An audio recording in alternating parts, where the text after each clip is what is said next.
Okay, well, let's discuss the story briefly. We can't give away too much. The film is called Do Elephants Pray, and that is based on a bit of dialogue you have with the central female character, yes. Malika. Tell us a little bit about how the story begins.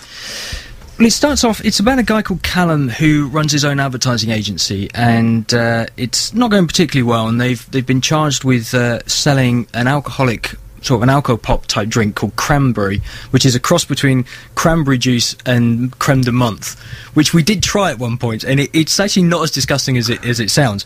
But he's really not interested in doing it, but he knows he has to.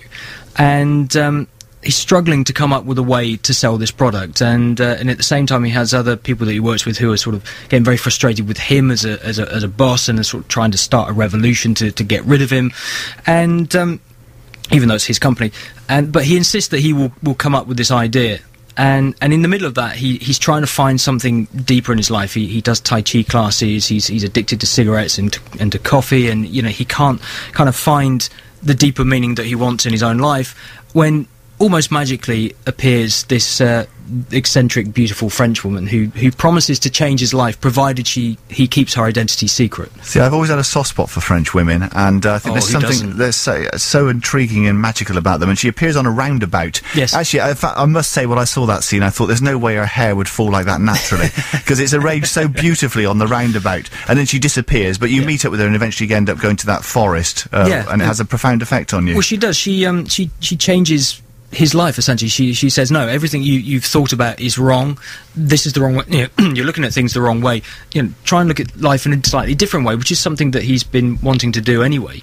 And she does then pluck him away from his work when he's supposed to be in the office, saving his company, and whisks him off to this forest in France, where she does subject him to a whole series of physical and mental trials in order to make him look at the world in a different way and discover something about himself. Yeah, and there's a lovely ending which ties it all together. Now, the premiere was in Los Angeles, but you didn't go, I don't think, did you? Which is an awful shame. I didn't go, and Paul, the director, didn't go, for the simple reason neither of us could afford it. We'd had 2 years of post-production to try and get the film finished, because we'd just run out of money to be able to do it, and we were borrowing and stealing in order to get it finished.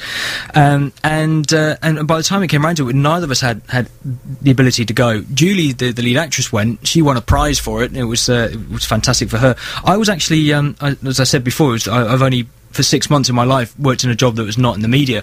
Well, I was in France working overnight in a hotel, mopping floors, at the exact point where the film was premiering in Los Angeles, and I just thought, I've gone through all of this. At least you could expect to have a premiere or something, and I'd missed it completely because I had to shove a mop around the floor. What a shame, because that's the fun bit. Now, these days you're going around, of course, promoting it, and the film is on show at the Cinema Deluxe in Bristol at Cabot Circus tomorrow evening. Do you know what time that starts? It's 7:30, 7:30, and you'll be there. So that'll be like a premiere, at least for a local premiere for you. Yeah. That'll be great. And your next projects, I see, include a couple of things called Abracadabra and Rat Scabies in the Holy Grail. Now, Rat Scabies used to be in The Damned. Yes, indeed, that's not his real name. How on earth did you get involved in that project?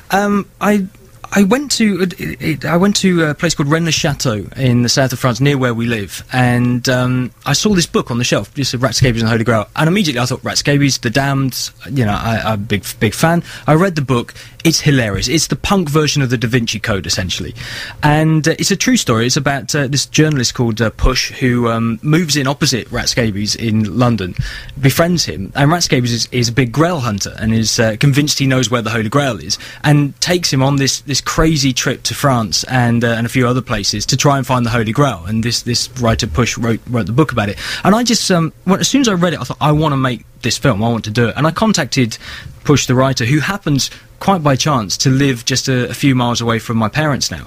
And I met up with him and talked to him, and he said, yeah, fine, go and do it. And so I'm in the middle of writing the script for that at the moment. Is Rat Scabies still around? I mean, is he aware of the project? Is he giving it his blessing? Absolutely. I've got to know Rat quite well. He must be well into his 50s now, I should think. He's wonderful. He's hilarious, is the way I'll describe Rat. And I've met up with him a few times. He's very supportive of it, and he's been backing it, and he really wants to get the film made. And crazy guy, but lovely. Well, I'd love to see that, but your brand new film, which has just been released, and will be released, I would say, on DVD in May, I think, won't it? Yes, the 20th of May, yeah. Is called Do Elephants Pray. It's on at the Cinema Deluxe at Bristol's Cabot Circus tomorrow at 7:30. You must be pleased with the reaction. I think it's won 8 awards now, hasn't it, internationally at various festivals? It has. Well, actually, interestingly, the reaction we've had is very mixed. So it's played at every film festival it played in competition, it won an award.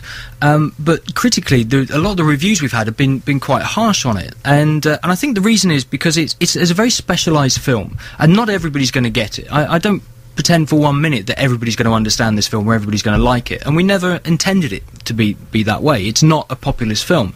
If you like the kind of the themes of it, if you like the idea of a spiritual journey, it's a spiritual drama is its genre, which is very, very rare and unusual. If you like those kind of things, you're going to love it, and people who like this film really, really love it, which is why it's won all these prizes and had amazing reactions at the film festivals, because it's been selected for audiences that will like that kind of film. But generally, then you get people who look at it and say, well, it's not very funny for a rom-com. And well, yeah, but it's not supposed to be a rom-com. But they kind of don't get that it's what the idea of a spiritual drama is. And so it's, if you put it out into the wider public, I think if you pick 10 people at random off the street and put them in the cinema, 8 of them probably wouldn't like it, but the 2 who do like it will really, really like it. And that's that's the people we made this film for. Yeah, I reckon it'll do very well in France, and on DVD it'll have a solid audience as well. I think. We think word of mouth, but on DVD it will spread and do very well. Yeah. Okay. Well, there is a website as well, www.doelepantspray.com, and once again, the production tomorrow you can see at the Cinema Deluxe at Bristol's Cabot Circus, 7:30. You'll be there tomorrow, won't you? I'm hoping to be. Yeah. Yeah, you'll enjoy it. Thank you so much for coming in today, John. Thank you, Steve. Nice to see you. That's Jonnie Hurn, the writer and actor in Do Elephants